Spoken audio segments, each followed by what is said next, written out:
Hello everyone, सेवारो to all र स्वागत छ मेरो अर्को ब्लगमा। म सुजन लिम्बू र आज म आएको छु भतिज उत्तम सम्मानको घरमा, हाम्रो बन्धु, र आजको उहाँ घरमा आएको छु। सो यो चाहिँ गढीमा रहेको छ र आजको यहाँको तपाईँहरूलाई एकदमै ब्युटिफुल सिनहरू चाहिँ म तपाईँहरूलाई देखाउने छु। Let's go. अहिले म बाहिर कम्पाउन्डमा छु अनि यो एकदमै ब्युटिफुल कफीको बोट एन्ड फाइनली यहाँनिर चाहिँ छ एकदमै रिफ्रेस अनि दामी। यहाँ भर्खर पाक्न पनि सुरु भएको छ, कुनै चाहिँ पाकिसकेको रहेछ। यो चाहिँ कफी, हाम्रो एरियामा कफीको एकदमै सम्भावित ठाउँ पनि हो। कफी जोन बनाउन सकिन्छ। नेपालको अब गुल्मी जुन प्रख्यात छ, विश्वमा युरोपियन राष्ट्र र अन्य विकसित राष्ट्रहरूमा अर्थतन्त्रको मेन जड, त्यहाँको अर्थतन्त्रलाई एकदमै बलियो बनाउने मेन चाहिँ यो कफी व्यवसाय खेती हो। यो तपाईँको औसतमा कम्ती पनि 1500-2000 रुपियाँ केजी पर्छ। तर यसलाई हामीले चाहिँ एकदमै व्यवस्थित रूपमा कफी जोनै बनाउन सक्यौँ भने यस्तो प्रशस्त मात्रामा फल्ने रहेछ। यो चाहिँ फिदीमा फलेको कफी हो। तपाईँ जसले मेरो ब्लग हेर्नु भएको छ र मेरो घरमा पनि यो मैले फलाएको छु र आफै मैले एक्सपेरिमेन्ट पनि गरेको छु। यसको टेस्ट, यसको फ्लेभर, यसको टेक्सचर चाहिँ हामीले नेस्क्याफे र हिमालयन जावामा खाएको कफी र अन्य हामीले जति पनि बजारमा पाउने कफी भन्दा आफैले फलाएको कफी बनाएर खाइयो भने त्यसको चाहिँ 100 गुणा चाहिँ अति बवाल हुँदो रहेछ। यो चाहिँ मैले अनुभव गरेर तपाईँहरूलाई मैले सेयर गरेको छु। सो यो मेरो बन्धुको घरमा फलेको अति बवाल एन्ड रिफ्रेस, यहाँ हरियो दाना पनि छ। यो दामी कफी फलेको छ, म तपाईँलाई देखाएको छु।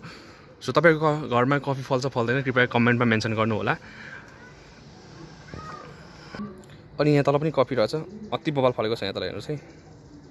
आमामा हाङ्गैमा।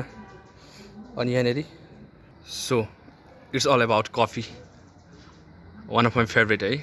कफी मलाई एकदमै मनपर्छ, स्पेसली अझै आफै उत्पादन गरेर बनाएको कफीको चाहिँ अति बवाल यसको स्मेलिङ अनि यसको टेस्ट। वाउ। विथ दिस यहाँ तपाईँहरू देख्न सक्नुहुन्छ एकदमै दामी दामी लोकल कुखुरा मजाले उहाँहरूले यहाँनिर चाहिँ यो कुखुराको लागि बनाउनु भएको रहेछ।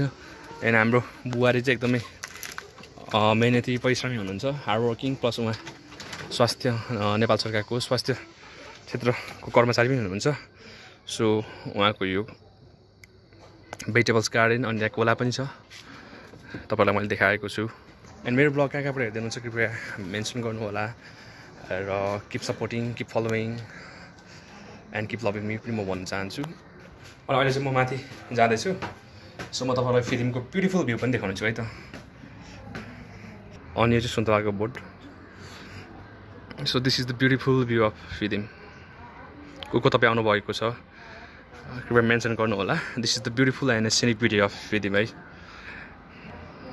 पूर्वको साम फिदिम बजार। अनि यो दामी फुल, दामी कदमी फुल। विथ दिस मेरो ब्लग यहीँ सकिन्छ। Keep watching, see you another episode, another content. Take care.